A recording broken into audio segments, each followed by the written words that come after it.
मोदी का परिवार, अमित शाह ने भी लगा लिया, जेपी नड्डा ने भी लगा लिया, सब लोगों ने लगा लिया। आप लोग परिवार में हैं, आते हैं नहीं आते? ये नीरव मोदी भी उनका परिवार है क्या? मेहुल चोकसी भी उनका परिवार है, जो देश छोड़ के भाग गए, ये भी इनके परिवार में आते हैं। बिल्ली खंबा नोचती है कि नहीं?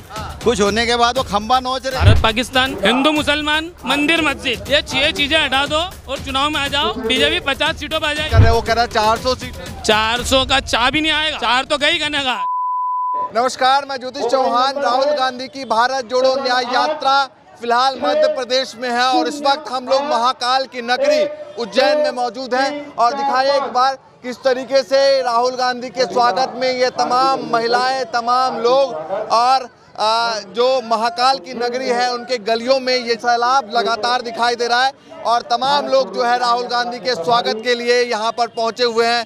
जगह जगह से लोग पहुंचे हैं यहाँ पर और तमाम लोगों से बातचीत करते हैं। स्वागत के लिए खड़े हैं जी। राहुल जी का स्वागत करने के लिए पूरी महाकाल की नगरी आज रोड पे आ गई है। अच्छा। रोड पे आ गए, सारे उज्जैन की जनता रोड पे आ गई है राहुल जी का स्वागत करने के लिए। क्या लगता है, क्या तस्वीरें होगी 2024 चुनाव में? 2024 में जनता, महिला परेशान, युवा परेशान, युवा बेरोजगार, किसान परेशान, सड़कों पे किसान बैठे हुए हैं दिल्ली में। सब राहुल गांधी जी से मांग कर रहे हैं कि इस बार राहुल गांधी जी पूरे देश में यात्रा निकाल के एक न्याय की यात्रा निकाल रहे हैं और इस बार राहुल जी से उम्मीद कर रहे हैं लोग कि तो बीजेपी की भी कहीं निकलने वाली है। वो सब उससे बम हो जाएगी यात्रा, उसमें कुछ भी दम वाली बात नहीं है। लोगों के समझ में आ गई है कि 10 साल में उन्होंने बेरोजगारी बढ़ा दी। गैस की टंकी 400 की थी, 1100 की कर दी। पेट्रोल 67 रुपये का था, 110 का कर दिया। बहुत बेरोजगारी है और भुखमरी है। किसान परेशान, सब महिलाएं परेशान, बलात्कार पे बलात्कार हो रहे हैं और बीजेपी के नेता उन कर रहे हैं। मध्य प्रदेश की तस्वीर क्या देख रहे हैं 2024 चुनाव में? मध्य प्रदेश में कम से कम जो चुनाव हुए थे उसमें बहुत धांधली हुई। बीजेपी ने साम दाम दंड भेद सब अपनाया, उसके बाद सरकार बना ली।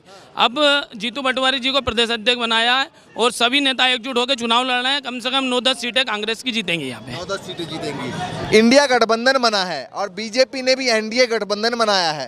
क्या लगता है, टक्कर होगा, क्या होगा? इंडिया गठबंधन स्पष्ट बहुमत के साथ सरकार बनाएगा, ये तय है। बिहार ले लो आप, यूपी ले लो, यूपी में भी इंडिया गठबंधन बहुत अच्छा परफॉर्मेंस करेगा। सिर्फ 3-4 राज्य हैं जहां पर बीजेपी का कुछ देखने को मिलेगा, बाकी सब जगह सुपड़ा साफ होगा। आप तो ईवीएम हटा दो, ईवीएम हटा दो, पूरे देश में आप चुनाव जीत जाओ। ईवीएम का मुद्दा है, बस मेन ईवीएम है।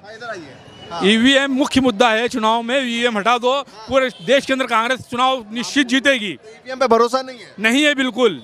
ईवीएम के कारण ही हम चुनाव हारते हैं। ईवीएम पूरी फ्रॉड है, पूरा वो करते हैं, उसको हैंगिंग करते हैं। 2014 से पहले भी थे? नहीं थे, पहले ये टेक्नोलॉजी नहीं थी हैंग करने की, ये इनने इजाद करी है और ये ईवीएम हैंग करते पूरी। तो मध्य प्रदेश की जनता क्या सोच रही है? विधानसभा चुनाव के जो नतीजे थे वो भी कांग्रेस के पक्ष में गए हैं। ईवीएम के कारण ही चुनाव हारी है कांग्रेस। अच्छा। पूरे देश के अंदर आप किसी से भी पूछ सकते हो, हर आदमी कांग्रेस के पक्ष में है। हर तरसते, बेरोजगारों तरसते, धंधे से तरसते, हर आदमी तरसते अपने आप से। अच्छा। प्लस का सिर्फ ईवीएम के कारण चुनाव जीतती है बीजेपी। तो ये बताइए कि जब इस तरह के डाउट्स हैं आपके अंदर, तो 2024 के चुनाव में, लोकसभा चुनाव में कैसे ये डाउट्स क्लियर होंगे? ईवीएम हटाओ ना, हम तो ईवीएम का विरोध करते हैं। ईवीएम हटाओ और चुनाव करा लो बैलेट पेपर से। ईवीएम मालूम पड़ जाएगा आपको। पूरे देश में कांग्रेस के पक्ष में पूरा माहौल। और राहुल गांधी की यात्रा से क्या फर्क पड़ेगा, बताइए जरा। निश्चित फर्क पड़ेगा राहुल गांधी की यात्रा का। राहुल जी कर्मठ सेवाभावी काम करते हैं, सेवाभावी आदमी है व्यक्ति और उनकी सोच दूरदर्शी सोच है। वो अभी आज का नहीं, आगे तक का सोच ही चलते हैं। पूरे देश को कैसे काम करना है, कैसे रोजगार उपलब्ध कराना है, कैसे टेक्नोलॉजी आगे बढ़ाना है, वो सारी चीज़ें उसमें सोचते हैं। वो उसके आधार पर काम करते हैं। वो निश्चित रूप से वो मोदी जी भी तो करते हैं, कहते हैं भैया दूरदर्शी सोच है। उनकी सोच दूरदर्शी नहीं है, उनकी धर्म के ऊपर सोच है, खाली धर्म की राजनीति करते हैं वो।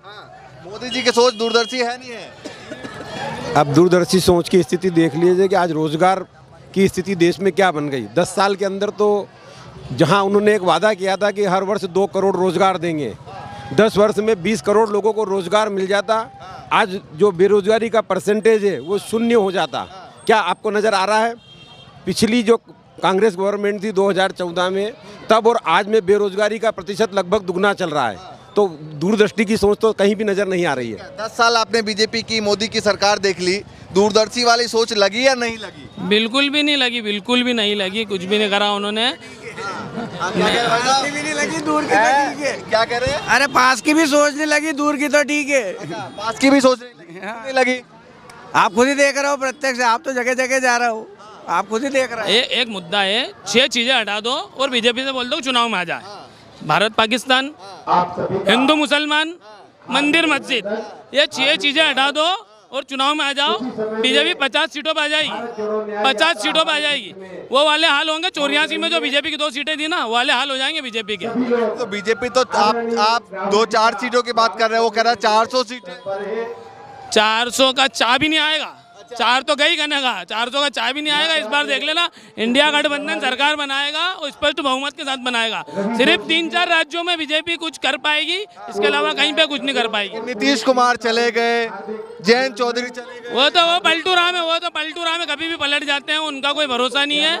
वहाँ पे अभी आपने पिछले दिनों, अभी 6 दिन पहले एक रैली हुई है, जो पूरे देश में रैली का माहौल था, कितना खतरनाक माहौल था। पटना के अंदर की रैली देखी होगी आपने, आप न्यूज़ में हो, कितना खतरनाक माहौल था। वहाँ की जनता खुद चाहती है कि पलटू राम को इस बार हराएगी और मोदी और अमित शाह को भी जवाब देगी, और नीतीश कुमार को भी जवाब देगी इस बार। 100 सीटों को लग रहा है इंडिया गठबंधन कम से कम 350 सीट लेकर आएगा। 350 लगता है आपको? बिल्कुल लगता है जी, मैं बहुत भरोसे। बिल्कुल लगता है, बिल्कुल लगता है, बिल्कुल। राहुल गांधी की यात्रा का कितना फर्क पड़ने वाला है? वो तो आपको समय आने पे मालूम पड़ेगा, वो समय पे आपको आइडिया लगेगा। आप बता दो, माहौल देख लो, आप माहौल देख लो। यहाँ पे मध्य प्रदेश के अंदर भी बहुत अच्छा माहौल है, जिसमें अभी अभी सरकार गई है, फिर भी बहुत अच्छा माहौल है मध्य प्रदेश में राहुल गांधी जी का। राहुल गांधी जी को दिल से चाहते हैं लोग, और वो चाहते हैं कि इस बार प्रधानमंत्री बने। टैग ट्रेंड कर रहा है कि मोदी का परिवार, अमित शाह ने भी लगा लिया, जेपी नड्डा भी ने भी लगा लिया, सब लोगों ने लगा लिया। आप लोग परिवार में हैं, आते हैं नहीं आते? हम हमारे परिवार में हैं, जो हमारा परिवार है उसमें ही है, लेकिन कांग्रेस भी हमारा परिवार है ना। कोई एक अकेला इंसान नहीं, पूरी कांग्रेस हमारा एक परिवार है ना। हम भारत हिंदुस्तान हमारा परिवार है और पूरी कांग्रेस पार्टी हमारा परिवार है। लेकिन ये नीरव मोदी भी उनका परिवार है क्या ये मेहुल चोकसी भी उनका परिवार है, जो देश छोड़ के भाग गए, करोड़ों रुपए का कर्जा करके भाग गए, ये भी इनके परिवार में आते हैं। फिर तो ये भी होना चाहिए। पूरा भारत हमारा परिवार है, और मेन चीज ये है कि यहाँ भ्रष्टाचार चरम पे, मुख्यमंत्री का निवास है, उसके बावजूद भी आप देख सकते हो जनसैलाब राहुल जी के साथ है, और ये 2024 में दिख के रहेगा, और 2024 में कांग्रेस सरकार बन रही है, इसका हम सब लोग उसका वो करेंगे। एक बार जरा तस्वीर भी बीच बीच में आप दिखाते रहिए, जरा ऊपर करके दिखाइए, जरा तस्वीर ऊपर करके दिखाइए, जरा महिलाएं भी यहाँ। आप परिवार का कह रहे थे ना? परिवार क्या? हाँ, परिवार तो मोदी जी से पूछिए, आनंदीबेन परिवार में है कि नहीं है? आनंदीबेन परिवार में है कि नहीं है? को लेकर तो कटाक्ष किया था लालू प्रसाद यादव में, जब ही तो ट्रेंड चला। वो ट्रेंड नहीं है तो इनका आदत है, ट्रेंड नहीं। जब बिल्ली खंबा नोचती है कि नहीं, कुछ होने के बाद वो खंबा नोच रहे, वो तो क्या है, कुछ बजे जाओ, कुछ भी करे जाओ, ऐसा नहीं होता। परिवार सबका रहता, परिवार वाला परिवार का दुख दर्द समझता है। उनके परिवार में कह रहे हैं देश हमारे परिवार है, तो हम कहाँ कह रहे हैं देश परिवार है, तो हम भी तो उनके परिवार में हो ना, देश में है, तो फिर हमें तकलीफ क्यों दे रहे हैं? गरीबों को तकलीफ दे रहे हैं, युवाओं को तकलीफ दे रहे हैं, किसानों को तकलीफ। वो परिवार के नहीं है क्या? वो दूर है, महिला सब, महंगाई इतनी हो रही, वो परिवार के लोग नहीं है क्या? उनको तकलीफ क्यों हो रही है? बीजेपी वालों को सस्ता देते हैं, कांग्रेस वालों को महंगा दे रहे हैं, तो वो परिवार नहीं है। जब आप देश के प्रधानमंत्री है तो पूरा देश ही आपका परिवार है, तो आप पूरे परिवार वालों को ही तकलीफ दोगे, जैसे आनंदीबेन को दी सबको दोगे। अच्छा बताइए, जब लालू प्रसाद यादव ने बिहार के मंच से कहा कि भाई जो परिवार जिनका नहीं है वो परिवार का दुख क्या समझे, इसके बाद तमाम जो उनके नेता है सबने ट्विटर पे लगाना चालू कर दिया कि मोदी का परिवार। वो गुलाम लोग हैं ना, अपने आका की बुराई सुन नहीं सकते हैं। वो तो आका जो कहेगा वही करेंगे ना। वो तो कह देंगे शाम को ये काम। सारी न्यूज, आप पत्रकार महोदय, आप सारा जानते हो, सारी न्यूज कवरेज कर मीडिया कौन सा दिखाती है उनको? अपोजिट को दिखा दिए, खाली दिन भर मोदी का गुणगान करते हैं। वो तो कुछ भी नहीं दिखाएंगे, तो उन्हें बोलना, उन्हें ट्रेंड दिखाना, मीडिया दिखाएगी। वही लालू जी के प्रश्नों को मीडिया अगर चलाती तो आज माहौल कुछ और होता। लालू जी के प्रश्नों को मीडिया ने दबा दिया, खाली आप लोग ही कर रहे, यूट्यूबर होनो सारे बता रहे हो, बाकी कौन बता रहा है क्या? वो तो खाली अपोजिट में दिखाएंगे। तो राहुल गांधी यात्रा निकाले, इसका लगातार फर्क पड़ेगा। भाई नाट क्यों नहीं? जनता समझदार है, समझती, सारी चीजें समझती है। बस ईवीएम हटवा दीजिए। ईवीएम पे भरोसा नहीं है? ईवीएम में तो बिल्कुल नहीं है, बिल्कुल। अरे अभी मध्य प्रदेश, अभी ईवीएम में, अरे ईवीएम से मध्य प्रदेश में चुनाव हुए, हर प्रत्याशी को 90,000 वोट क्यों आए? हर प्रत्याशी को 90,000 वोट ही दिए। जो 90,000 से ऊपर लाया वो जीत गया कांग्रेस का, जो 90,000 से कम लाया वो हार गया।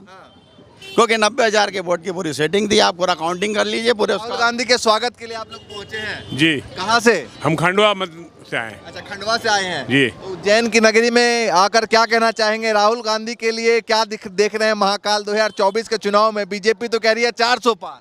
ये जो यात्रा है ये कुछ चुनाव में वोट मांगने की यात्रा नहीं है। ये यात्रा युवाओं के लिए, ये किसानों के लिए, ये महिलाओं के लिए, ये यात्रा उन तमाम अंतिम लोगों के लिए है जिनके ऊपर आज जो सरकार है, जो सत्ता में, वो ध्यान नहीं देती है। उनके इस कुशासन को कुचलने के लिए यात्रा है और इसमें वोट मांगने का कुछ नहीं, केवल गरीबों के लिए यात्रा निकाली जा रही है। तो लगता है इससे कुछ फायदा? इससे वोट में फायदा होगा कि नहीं होगा, परंतु लोगों में जागृति जरूर आएगी, इस बात का विश्वास है। लोगों में फायदा, मैसेज जा रहा है। बिल्कुल मैसेज जा रहा है और ये परिवर्तन की लहर है, ये परिवर्तन की लहर है। और आपको मालूम पड़ेगा कि आने वाले इलेक्शन में इस देश का जो माहौल है वैसे ही होगा जैसे सत्ता बदली थी वैसा। मोदी जी आते हैं तो ऐसा उत्साह रहता नहीं रहता? अरे इस जितना उत्साह अगर मोदी जी के रहे तो मोदी जी आर पार जिला धार हो जाए। हाँ, धार तो है ही मोदी जी नहीं है भैया, नहीं है यार, ऐसा नहीं है, ऐसा नहीं है। वो केवल मीडिया अगर नहीं हो, IB, CIB और ED नहीं हो तो ये देश में सत्ता में रह नहीं सकते। ये वो लोग हैं जो बैसाखी में चलते हैं। चलिए भैया, देखिए तमाम लोगों के अंदर जोश है, जुनून है और तमाम लोग जो है वो महान काल की नगरी में हैं। और देखिए ज़रा, ये तमाम महिलाएं भी यहाँ पर स्वागत करने के लिए खड़ी हैं। और ये तिरंगा वाले कपड़े कहाँ से आई हैं? मंगल कॉलोनी, आगर रोड। अच्छा, तो तिरंगा वाले ड्रेस में तिरंगा पहन के आई हैं? हाँ। देखिए, राहुल गांधी के स्वागत के लिए तिरंगा वाली साड़ी पहनकर यहाँ पर लोग पहुँचे हैं और तमाम लोगों के अंदर जोश जुनून दिखाई दे रहा है। तो लगातार यहाँ से लेकर मुंबई तक आपको तस्वीर दिखाएंगे कि यात्रा में क्या कुछ चल रहा है। फिलहाल के लिए नमस्कार।